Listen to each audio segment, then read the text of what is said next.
All right, so in this episode, we're going to be taking a look at the theistic side of the scientific community and the biases that they bring into the table, because I mentioned that there's a bias on the theistic side as well. Now, we've talked about the history in general, about Catholicism, the Reformation, the Enlightenment, and so on.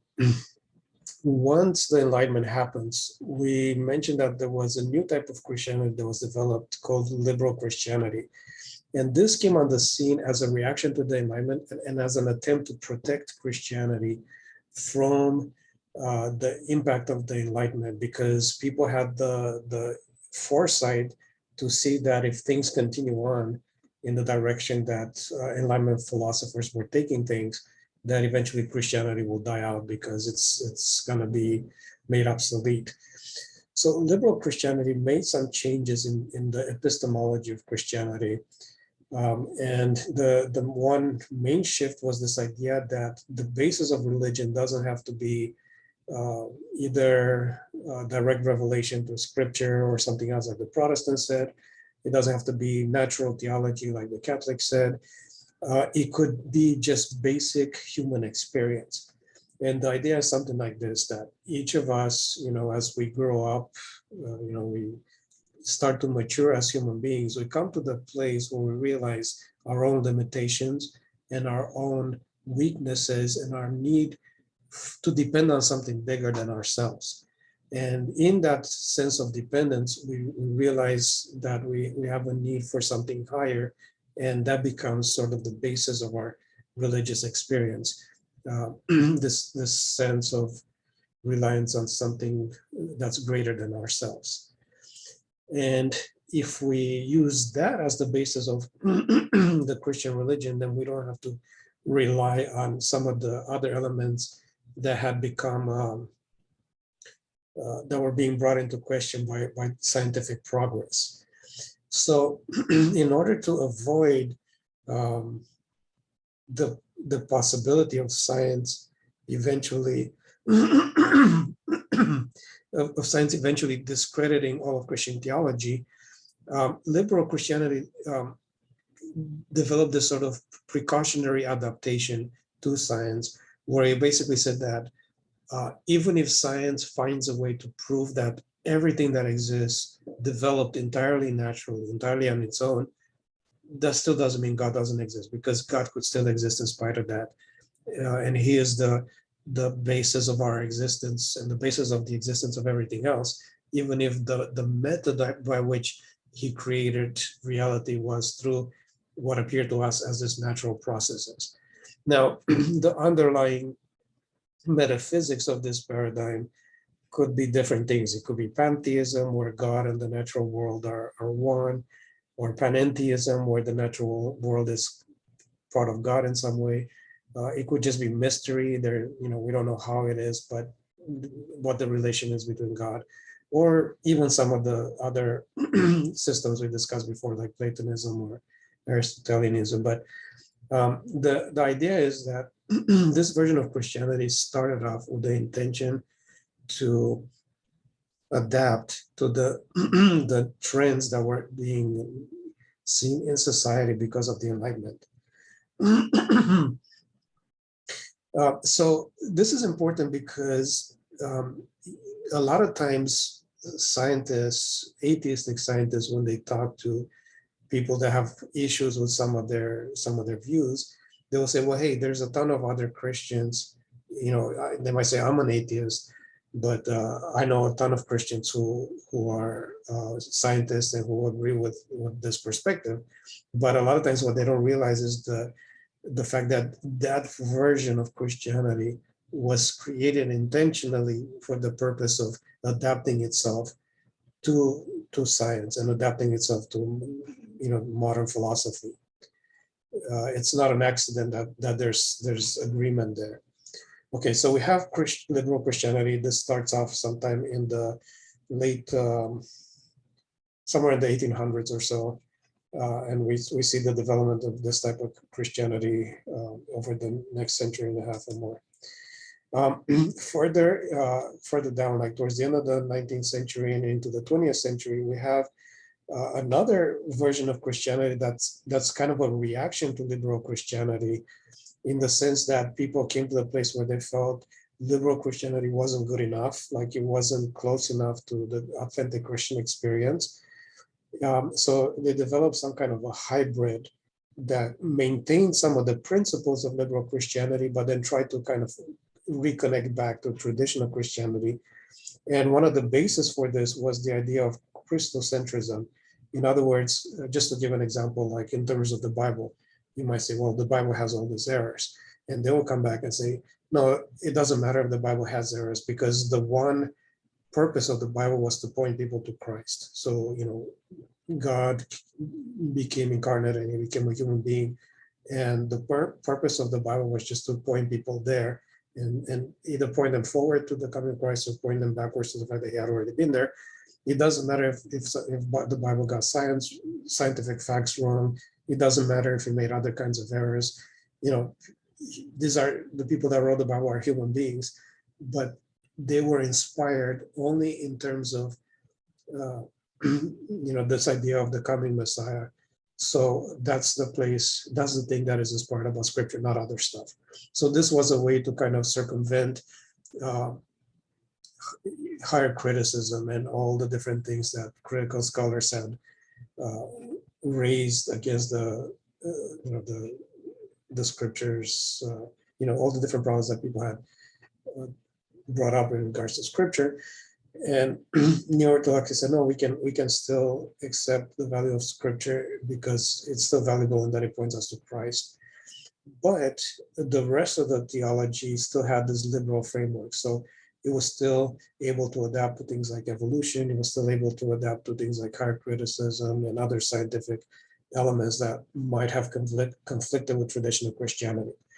And by the way, a lot of the conservative seminaries of today, the faculty actually belongs to this neo-Orthodox perspective. They're not conservatives in the same sense that the members of those denominations are conservative. So neo-Orthodoxy created this sort of bridge, allowing people to adopt some of the more modern elements of theology while still appearing conservative enough to receive funding from the conservative membership, because the uneducated members, they still believe the traditional versions of Christianity that the people like Calvin and other reformers developed, while the people that are educated in theology and other things, philosophy, realize that some of those things are outdated. But this is a way to kind of bridge those two things. So again, these perspectives, they were intentionally developed as ways to adapt around science and around modernism, so as to not continue on the conflict between science and religion that used to exist prior to that. And finally, even those systems that still maintain some of the traditional aspects, because of the fact that they're dualistic in nature, they also eventually have found ways to adapt to some of the modern elements, modern scientific elements. So let me present this chart really quick to kind of show different approaches to metaphysics that people have used over the years. So you have over here on the left, you have pantheism. And this idea is that God and the world are one. Then you have panentheism, where God and the world are distinct in the sense that the world is not the same thing as God, but the world is a part of God. Then you have classical theism, which separates God from the world. So God created the world, but he created as something distinct from himself or herself.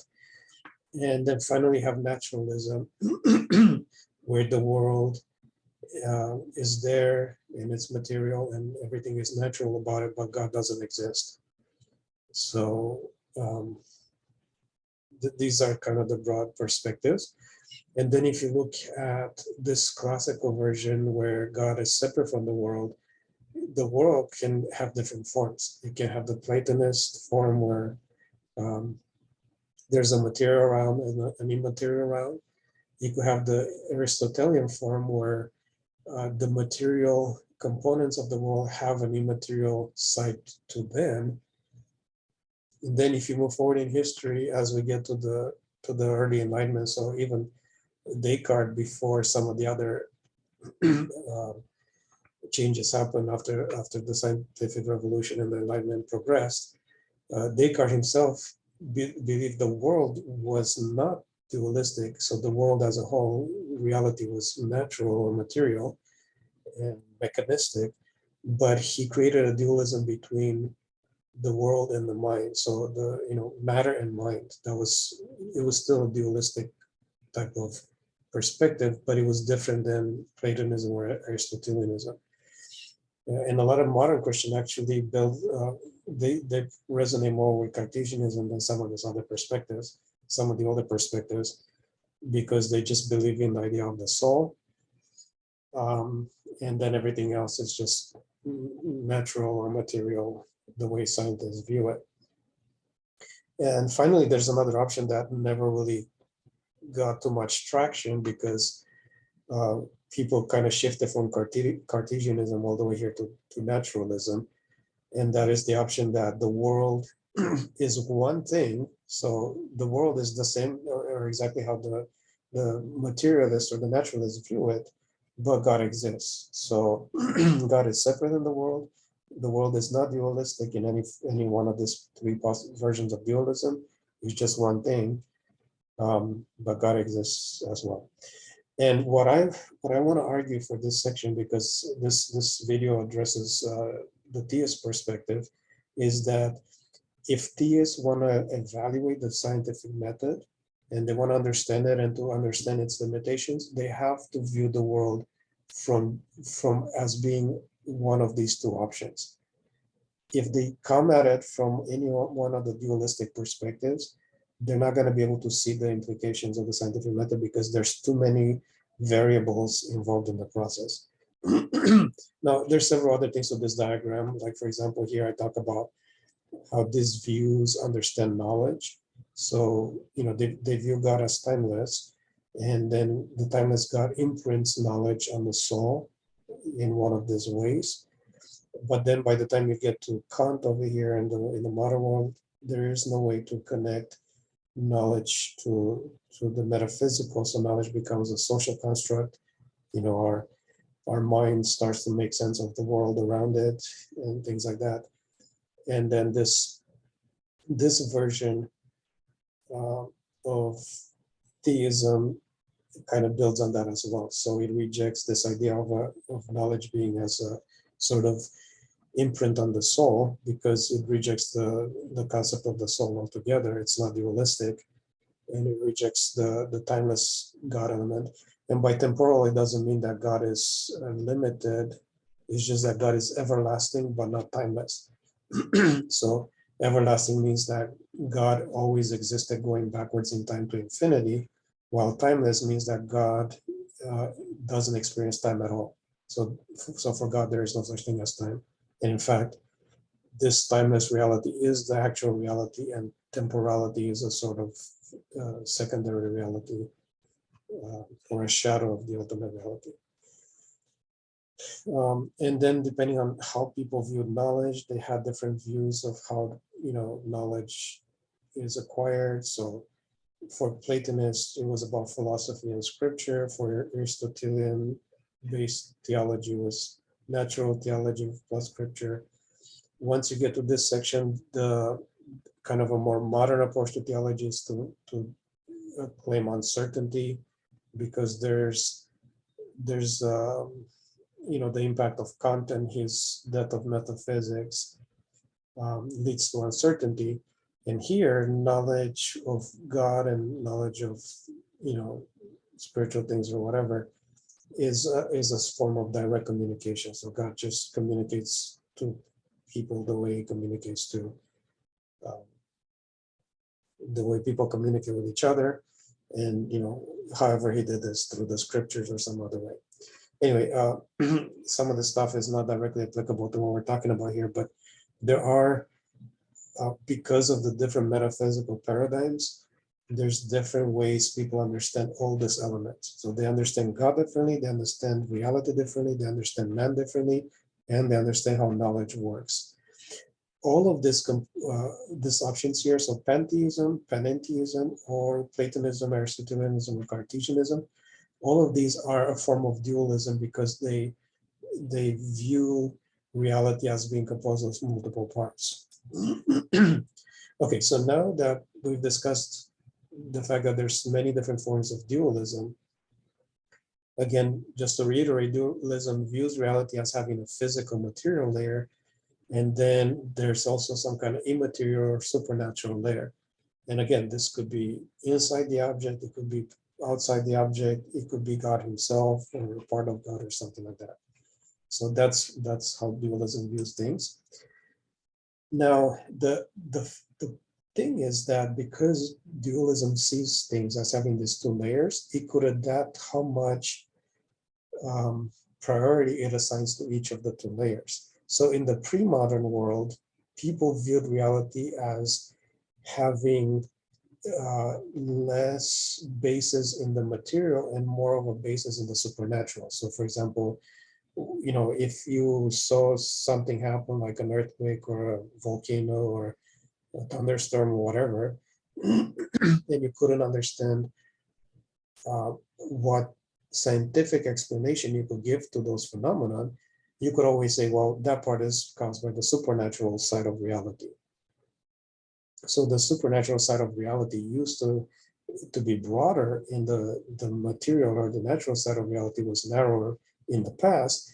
But now that science has advanced and we can attribute a lot more of reality as being accounted for by natural and material causes, that doesn't mean the supernatural doesn't exist. A dualist could just reduce this component and say, yeah, the supernatural component is lesser now than it used to be back in the day, but it's still there. So there's the dualist framework has the ability to adapt to various situations. But another problem with this is that because it has the ability to adapt, it also has it also ended up being kind of a problem for scientific progress, because whenever people were studying the world and they ran into some hiccup, like they couldn't figure out how something worked, they could just say, oh, that part is supernatural, and then they stopped looking for answers. Well, when we get to the modern era and people just reject this altogether and start to view the world as fully material, then they refuse to give up, because they said, no, there has to be a natural explanation, there has to be a natural explanation. And eventually they found it because they kept looking for it. When people viewed reality from the dualist perspective, it was easy for them to just give up because they could always attribute that part to God or that part to the supernatural component of reality. Okay, but even though this mentality made science more difficult and made scientific progress more difficult, now that we've made that progress already using a naturalistic paradigm, dualists can always adapt to that and say, oh, that doesn't bother us because we can just change our view where, the physical is the physical aspect of reality is broader and the immaterial is not as big, but it's still there. So dualism can adapt to discoveries of science, but it doesn't have the incentive to look for the discoveries to begin with, because it can just fall back on the supernatural. Okay, so again, the way the dualist perspective works is that it creates kind of a double dualism. There's a dualism between God and creation, but creation itself is dualistic. So there's two dualist components of reality: the dualism between God and creation, and between creation itself, the material side of creation, the immaterial side of creation. All right, so now if we set this stuff side by side and we say, okay, here's one option: God exists, and then the created reality exists as well. And then the other option is God doesn't exist, but reality exists on its own. And if we eliminate the supernatural component here and we have nothing but matter, then we have reduced the variables to the point where all we have to do is look at two scenarios. One is physical with God and one is physical without God. Before, there used to be four variables: physical reality with a supernatural component to reality and God, and then physical and supernatural. We have to get rid of the supernatural component here and get rid of God to look at the scientific perspective or the atheist perspective, where it's only the material. By eliminating the dualistic aspect of reality, there's only one set of variables that we have to work with. Okay, so what I'm saying here is that a lot of Christian or just theist in general people that are looking at the scientific process, because of their dualistic philosophical outlook or their dualistic metaphysics, they don't always follow the logic of how science applies to the world and how science studies the world, because they're constantly falling back on that dualistic assumption that they're working with. And I highly suggest that anyone watching this series, as we continue on to the next episodes, that you practice a kind of academic detachment where you say, okay, even though I believe that reality is dualistic, I'm going to suspend that belief for the time being and look at things from the perspective of the world being material, and look at it the way the atheistic scientists look at it. All right. So again, the point of this is that there is a bias on both sides of the discussion. So atheists have a bias here, and theists as well. And I wanna keep that in mind as we continue on in the conversation. And in the next video, we're gonna address the scientific methodology.